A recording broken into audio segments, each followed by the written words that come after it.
In a message to the team after the spectacular performance, President Buhari praised the boys for the determination to excel which they displayed throughout the match despite the brilliant performance of their opponents. President Buhari pointed out that it was a wonderful display that he was very proud of. The Nigerian leader noted that he has followed the team's journey leading up to the arrival in Brazil for the competition and equally noted their determination and confidence throughout their preparation. President Buhari said he has no doubt that the Golden Eaglets are determined to win the competition for an unparalleled sixth time. He assured them of his continuing personal support and that of Nigerians for the entire period of the tournament. President Buhari equally congratulated the handlers of the team, urging them to be sensitive to the needs of the young stars and their burning desire to bring victory and honor to their fatherland. Now we're talking politics as the Vice President Yemi Osinbajo has called on the people of Kogi State to sustain the dividends of democracy by voting massively to return Governor Yahya Bello to Lugat House on November 16. Vice President Osinbajo was speaking at the official flag-off of the All Progressives Congress APC campaign at Ida. Francis Udojo reports.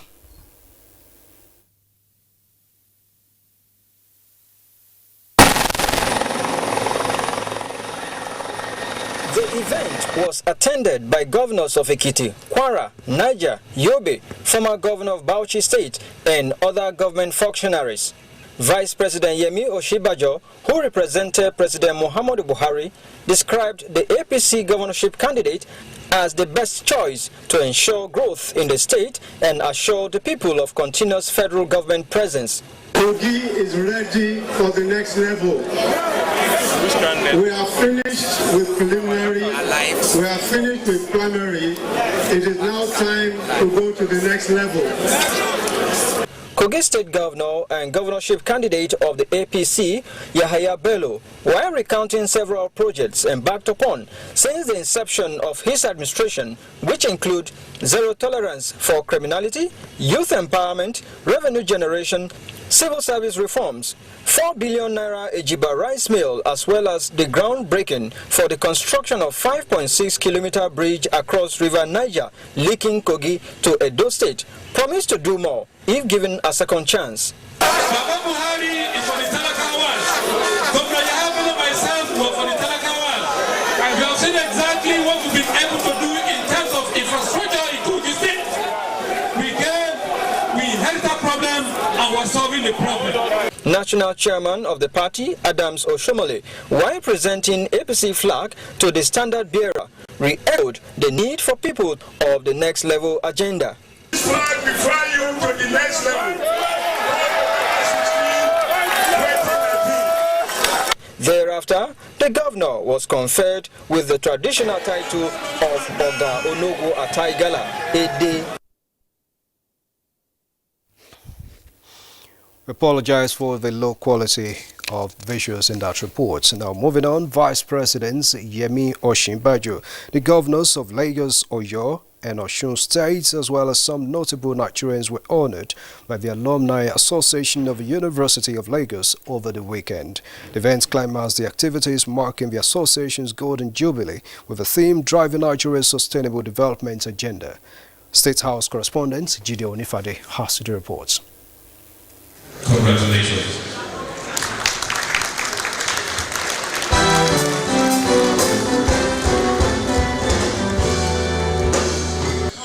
It was indeed a golden moment for an alumni association with an array of distinguished Nigerians as members. Take, for instance, Vice President Yemi Osinbajo, Speaker of the House of Representatives Femi Gbajabiamila, with many other members of the National Assembly as members. The association also has not less than 7 serving governors as members. And these are just a few of them contributing to the development of the Nigerian society in all spheres.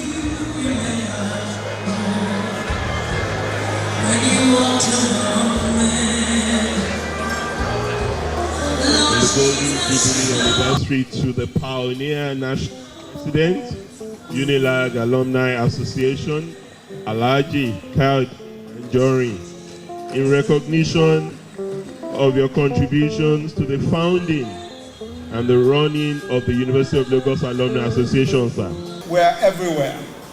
And I think that what the future calls for is for us to dedicate ourselves to the service of this great institution, to ensure that this great institution becomes greater and greater still, and to the service of our country. Members are not also forgetting to give back to their alma mater, the University of Lagos, either collectively or individually. We need your support in 3 areas.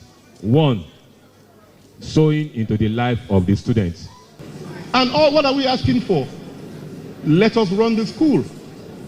Let us bring it back to what it was before 1979. And I believe that the government is listening to us. So alumni, the idea that federal government will fund university education, the idea that we will just behave as we like, the idea that its government resources must die this evening. No act of kindness, no matter how small, is ever wasted.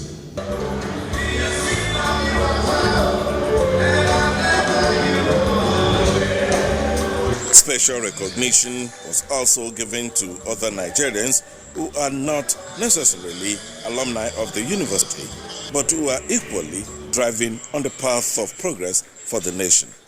5-0.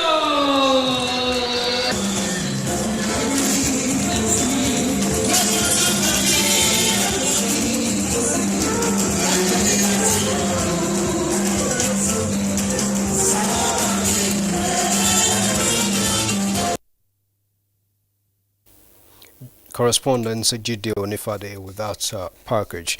Now moving on, the need for Nigerians to shun all forms of divisive rhetoric capable of tearing the fabric of national unity dominated discussions at a stakeholders forum with the theme The National Institute in the Context of Changing Environment, organized by the National Institute for Policy and Strategic Studies. Timothy Yusuf reports on the event held in Abuja. This convergence of experts are essentially to reflect on the challenges of the National Institute and reposition it for greater effectiveness as the nation's foremost policy think tank. Vice President Yemi Oshibajo, represented by the Deputy Chief of Staff to the President, Ade Ikpaye, says the slogan of the National Institute, "Towards a Better Society," is a clarion call to all Nigerians to contribute their quota in building a better Nigeria where justice and peace prevail. He expressed the commitment of government to set Nigeria on the pathway of sustainable development by addressing insecurity, tackling corruption, reinvigorating the economy, and leveraging on education to boost the agenda for a better Nigeria.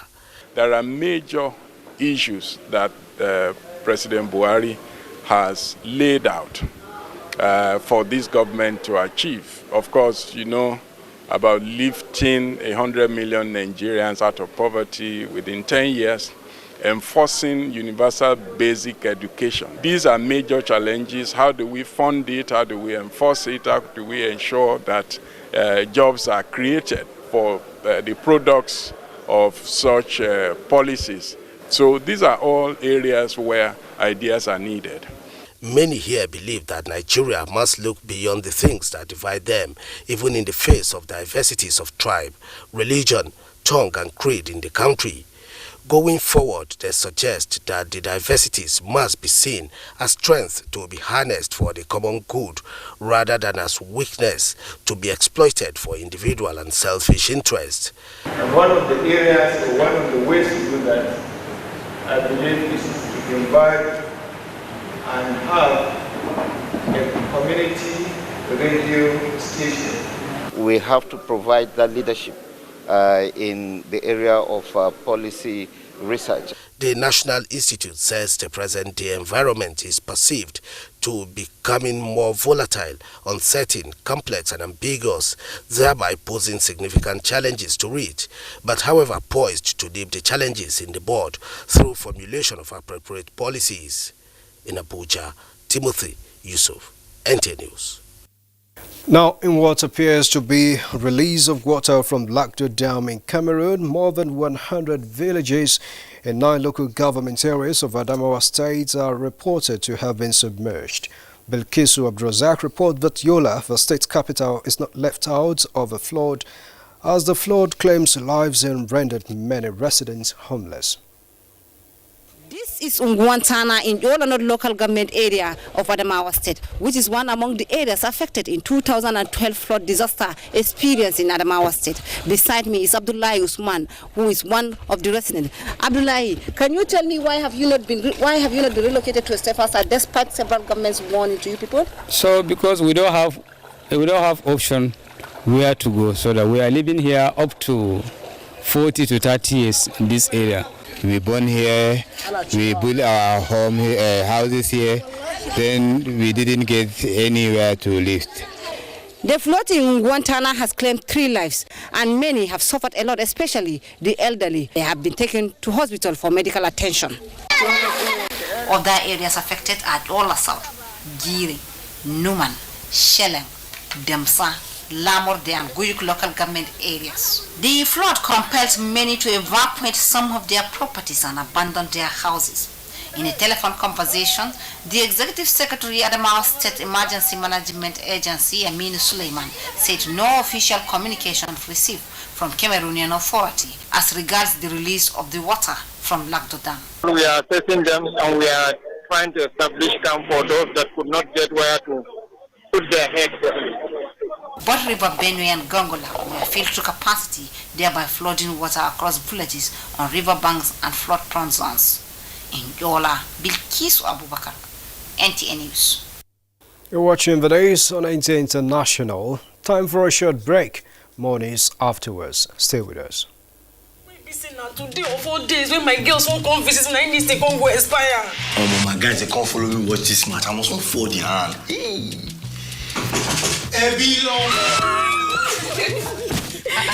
Babe, what's happening now? Sorry to disappoint you, but my subscription don't expire. The match is not on my GoTV package. Now your holla be that. I beg, give me your phone. Make I show you how you go take do it for my GoTV app for your phone. Life is so much easier with my GoTV app. Make payments, clear error messages, change your package. You can also check your due dates and keep abreast of your payment history.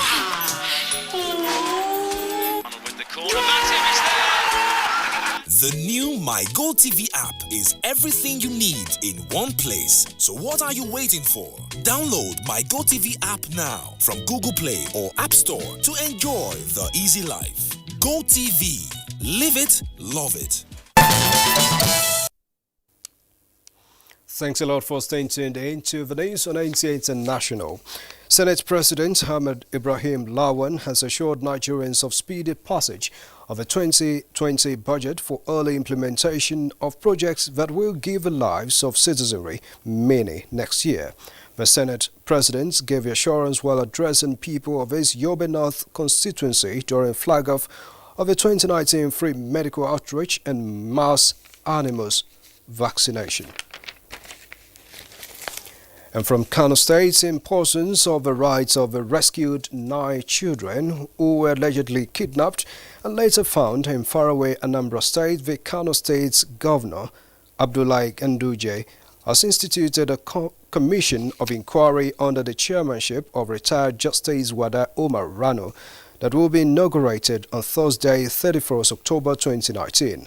In a statement by the media officer to the governor of Kano State, Abubakar Balarabe Kofa Naisa, indicates that a part of the terms of reference given to the commission include to conduct an inquiry into the cases of missing persons in Kano State from the year 2010 to date and to procure all such evidence, written or oral, and to examine all such persons as witnesses as the commissioners may think it necessary or desirable to procure or examine. Terms of reference paved way for the Commission to summon any person in Nigeria to attend any meeting of the commissioners to give evidence or produce any documents or other possessions required as evidence to be made on oath or declaration.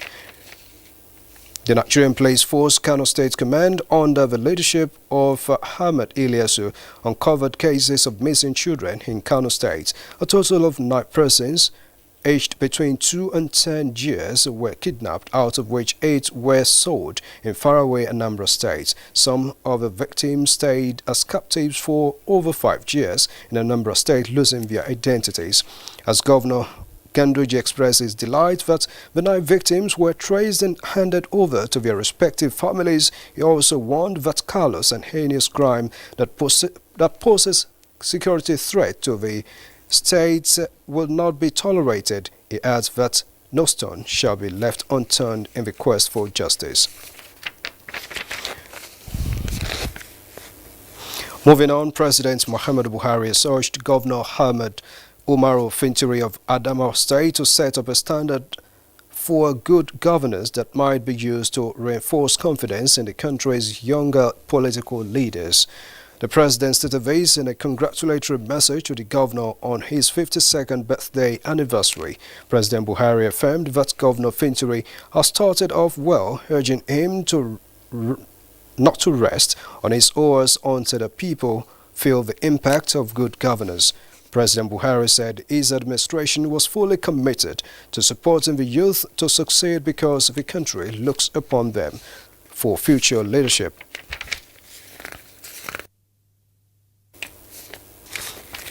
Right now, we move on to take you around the world in 6 days.